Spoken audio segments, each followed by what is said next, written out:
वहिनीचा मी आवडता होतो. एक दिवस वहिनी मला त्यांच्या घरी पार्टीसाठी बोलावलं होतं. मी जेव्हा पार्टीसाठी त्यांच्या घरी पोहोचलो तेव्हा त्या मला त्यांच्या घरी एकट्याच दिसल्या.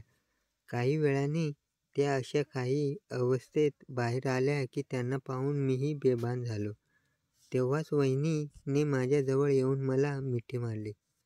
त्यांच्या मिठीने मीही जोशात येऊन माझं पूर्णच थेट 10वी झाल्यानंतर पुढच्या शिक्षणासाठी मी नवीन शहरात आलो होतो. माझं ॲडमिशन माझ्या चांगल्या मार्क्समुळे चांगल्या कॉलेजमध्ये झालं होतं. आज माझा कॉलेजचा पहिला दिवस होता. त्या दिवशी मी हॉस्टेलवरून कॉलेजला जायला निघालो होतो. त्यावेळी एक तरुण धावतच माझ्यासमोर आला आणि त्यांचा मला जोरात धक्का बसला. तेवढ्यातच मला चोर चोर असा आवाज आला. त्या तरुणाला मी पकडून ठेवलं होतं. तेवढ्यात एक सुंदर वहिनी माझ्या मागे येऊन उभी राहिली. तेव्हा ती म्हणाली की हा चोर माझी पर्स घेऊन पळत होता. तेव्हा मी त्या चोराला पोलिसांची धमकी देऊन त्यांच्याकडून त्या तरुणीची पर्स घेतली. त्यावेळी ती वहिनी माझे आभार मानू लागली. ती म्हणाली की मी या शहरात आजच आले आहे. माझ्या पर्समध्ये माझं सर्व महत्त्वाचं सामान होतं. बरं झालं तू वेळेत त्या चोराला पकडलंस. त्यावर मी म्हणालो, काही हरकत नाही वहिनी. असं म्हणून मी तिथून निघालो. आज माझ्या कॉलेजचा पहिला दिवस होता आणि मला लेट व्हायचं नव्हतं. मी तिथून निघालो. तेव्हा ती वहिनी माझ्या मागे मागे चालत होती. थोडं अंतर गेल्यावर मी पुन्हा मागे वळून पाहिलं. त्यावेळी देखील ती वहिनी माझ्याच मागे चालत होती. मला तर आता तिच्यावर संशय येऊ लागला. त्यावेळी मी माझ्या चालण्याचा वेग वाढवला. मी थेट कॉलेजमध्ये पोहोचलो. पहिल्या लेक्चरला मॅडम क्लासमध्ये आल्या. तेव्हा मी पाहिलं की आमच्या मॅडम तर तीच वहिनी होती, जिची काही वेळापूर्वी माझीशी नकळत भेट झाली होती. ती वहिनी शिक्षिका होती. मला बघताच तिने मला ओळख दिली. लंच ब्रेकमध्ये सगळं नवीन असल्यामुळे मला कोणीही मित्र नव्हता. त्यावेळी ती वहिनी माझ्याजवळ आली. तिने मला माझे नाव विचारलं. तेव्हा मी तिला म्हणालो, मी सुरेश.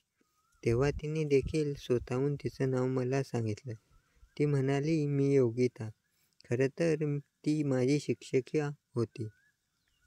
पण ती स्वतः येऊन माझ्याशी बोलत होती. कारण काही वेळापूर्वी मी तिची खूप मोठी मदत केली होती.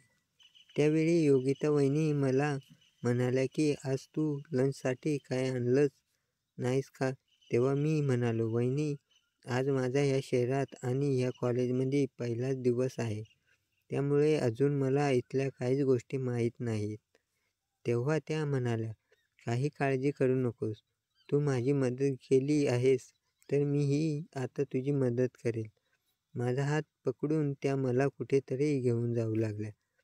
10 मिनिटांनंतर त्या मला एका बिल्डिंगमधल्या दुसऱ्या मजल्यावर घेऊन गेल्या. ती रूम त्या वहिनीची होती. आत गेल्यावर मला दिसलं तिने 3 मुली होत्या आणि त्या एकत्र मिळून स्वयंपाक करत होत्या. त्या सगळ्या मुली अगदी शॉर्ट ड्रेसवर होत्या. त्यांना तसं पाहून मला खूप लाज वाटत होती. मी गावावरून आलो होतो. गावात मी कोणत्या मुलीशी साधं कधी बोललोही नव्हतो. त्या मुलींनी मला पाहताच मला हॅलो केलं. मीही लाजतच त्यांना हॅलो केलं. थोड्या वेळाने आम्ही सगळ्यांनी बसून जेवण केलं. वहिनीला नकळत केलेल्या मदतीमुळे मला आज वेळेवर जेवण मिळालं होतं. पुढे असंच काही दिवस गेले. आता योगिता वहिनी आणि माझ्या भेटीगाठी वाढू लागल्या होत्या. आता तर त्या कॉलेज संपल्यावरही भेटू लागल्या होत्या. आमची जेव्हाही भेट व्हायची तेव्हा वहिनी मला वेगळ्याच नजरेने बघत असायची. नेमकं त्यांच्या मनात माझ्याबद्दल काय विचार होते ते मला माहीत नव्हतं. तशा वहिनीही दिसायला सुंदर आणि भरदार होत्या. मी जेव्हा पाहून त्यांची मदत केली होती तेव्हापासून तर त्या माझ्यावर चांगल्याच लट्टू झाल्या होत्या, असं मला दिसत होतं. माझ्याशी बोलत असतानाही त्या सारख्या माझ्याजवळ येण्याचा प्रयत्न करायच्या. पण मी काही त्यांच्या त्या गोष्टीला रिस्पॉन्स देत नव्हतो. हळूहळू वहिनी माझ्याशी जवळीक साधण्याचा प्रयत्न करत होत्या. पण मला त्यावेळी माझं शिक्षण महत्त्वाचं वाटत होतं. म्हणून मी त्यांच्या त्या गोष्टीला काही रिस्पॉन्स देत नव्हतो. एकदा सुट्टीच्या दिवशी त्यांनी मला त्यांच्या रूमवर बोलावलं. त्या म्हणाल्या, "आज आपण छोटीशी पार्टी करूया." तेव्हा मी संध्याकाळच्या वेळी छान तयार होऊन त्यांच्या रूमवर गेलो. तिथे गेल्यावर मला त्या रूममध्ये त्यांच्या व्यतिरिक्त दुसरं कोणीही दिसत नव्हतं. त्या रूममधलं वातावरणही काहीच वेगळं होतं. तिथे लाल रंगाचा एक लाईट सुरू होता. ते बघून मला वेगळंच वाटत होतं. तेव्हा मी वहिनीला विचारलं की, "वहिनी, तुम्ही तर मला पार्टीसाठी बोलावलं आहे आणि इथे तर मला आपल्या दोघांशिवाय कोणीही दिसत नाही." तेव्हा वहिनी म्हणाल्या की, "बाकी लोकही येत आहेत. तोपर्यंत तू ज्यूस घे." त्यांनी मला एका ग्लास ज्यूस आणून दिला. तो ज्यूस पीत असताना वहिनीही माझ्या जवळच बसल्या होत्या. अचानकच त्यांनी मला विचारलं की, "मी तुला काही वाटते?" त्यावर मी फक्त स्मितहास्य देत होतो. तेव्हा वहिनी कधी माझ्या चेहऱ्यावर हात फिरवत होत्या, तर कधी खांद्यावर हात ठेवत होत्या. थोड्या वेळाने मला थोडं गरगरल्यासारखं होऊ लागलं. माझे डोळे हळूहळू बंद होऊ लागले. त्यावेळी वहिनी माझ्यासमोर वेगळ्याच अवतारात येऊन उभ्या राहिल्या. त्यांना पाहून असं वाटत होतं की त्या वेगळंच काहीतरी करण्याच्या मूडमध्ये आहेत. नक्कीच त्यांनी माझ्या ज्यूसमध्ये काहीतरी मिसळलं होतं. तेव्हा मला पुढे काय समजणार तोच वहिनी माझ्यासोबत नको त्या गोष्टी करू लागल्या. मला त्या गोष्टीचा काही अनुभव नव्हता. पण वहिनी हळूहळू रंगात येऊ लागल्या होत्या. तेव्हा वातावरण काय वेगळंच झालं होतं. थोड्या वेळाने मलाही त्या गोष्टी हव्याशा वाटू लागल्या. त्यावेळी मी पूर्ण बेधुंद अवस्थेत होतो. जवळपास 2 तासाचे मला शुद्ध आले. तेव्हा मी समोर वहिनीला आणि मला ज्या अवस्थेत पाहिला ते पाहून तर माझ्या पायाखालची जमीनच सरकली होती. कारण मी तर शहरात अभ्यासासाठी आलो होतो, जेणेकरून मी माझं भविष्य घडवू शकेल. पण हे सगळं वेगळंच काहीतरी घडून बसलं होतं. तिथलं सगळं दृश्य पाहून मी तर चांगलाच घाबरलो होतो. मला काही समजत नव्हतं. मला काही समजणार तोच त्या रूमचा दरवाजा उघडला आणि तिथे एक मुलगा आला. तो आम्हाला त्या अवस्थेत बघून हक्काबक्का झाला होता. त्याने योगिता वहिनीला आवाज दिला. तेव्हा वहिनी खडाडून जाग्या झाल्या. तेव्हा त्याने स्वतःला सावरलं. तो मुलगा योगिता वहिनीला बाजूला घेऊन गेला आणि काहीतरी बोलून तिथून निघून गेला. तिथे नेमकं काय चाललं होतं मला तर काही समजलं नव्हतं.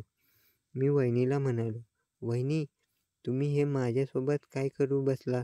तेव्हा वहिनी बोलल्या. त्या म्हणाल्या, "सुरेश, मला माफ कर. पण माझ्या मजबुरीमुळे मला हे सगळं करावं लागलं. जो मुलगा आता ह्या रूममध्ये आला होता, तो आमच्या गावातील बिझनेसमॅनचा मुलगा होता. मी गावात असताना तो मुलगा लग्नासाठी सारखा त्रास देत होता. पण मला हे माहीत होतं की तो त्याच्या आईबापाच्या जीवावर मौजमजा करणारा मुलगा आहे. तो स्वतः 1 रुपयाही कमवत नाही आणि मी जर अशा मुलासोबत लग्न केलं असतं तर नक्कीच मी सुखी राहू शकले नसते. कारण त्याला बऱ्याचशा बाहेरच्या गोष्टीची सवय आहे आणि मला अशा मुलाशी अजिबात संसार थाटायचा नव्हता. त्याला कंटाळून मी या शहरात नोकरीसाठी आले. पण त्याने माझा पाठलाग करणं काही सोडलं नाही आणि म्हणूनच माझं कोणा दुसऱ्या मुलावर प्रेम आहे त्याला दाखवण्यासाठी मी हे सगळं केलं. पण तू जसं समजतोस तसं आपल्यात काही झालेलं नाही. मी तुला काही मदत करायला या गोष्टीवर विचारणार होते. पण मला माहीत होतं की तू नक्कीच तयार झाला नसता. त्यामुळे मी तुझ्या ज्यूसमध्ये गुंगीचे औषध टाकून फक्त हे दर्शवण्याचा प्रयत्न केला की आपल्यात काहीतरी झालं आहे. मला हे तर माहीत होतं की बिझनेसमॅनचा मुलगा काही वेळातच माझ्या रूमवर येणार आहे. मला त्याला जे दाखवायचं होतं ते दृश्य त्याला दिसलं. तो आता इथून पुढे माझा पाठलाग करणार नाही. वहिनीचा प्रॉब्लेम माझ्या लक्षात आला होता. पण त्यांनी जी पद्धत त्या मुलापासून वाचवण्यासाठी वापरली होती ती काही मला योग्य वाटली नव्हती. त्यामुळे मी नंतर त्याच्याशी बोलणं आणि भेटणं योग्य समजलं नाही.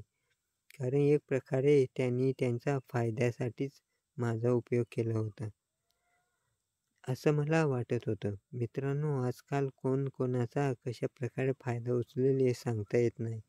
आजकाल लोक दुसऱ्यांच्या मनाचा विचार न करता फक्त स्वतःच्या फायद्यासाठी जगत आहे. या घटनेमुळे मला तर चांगलीच अद्दल घडली आहे.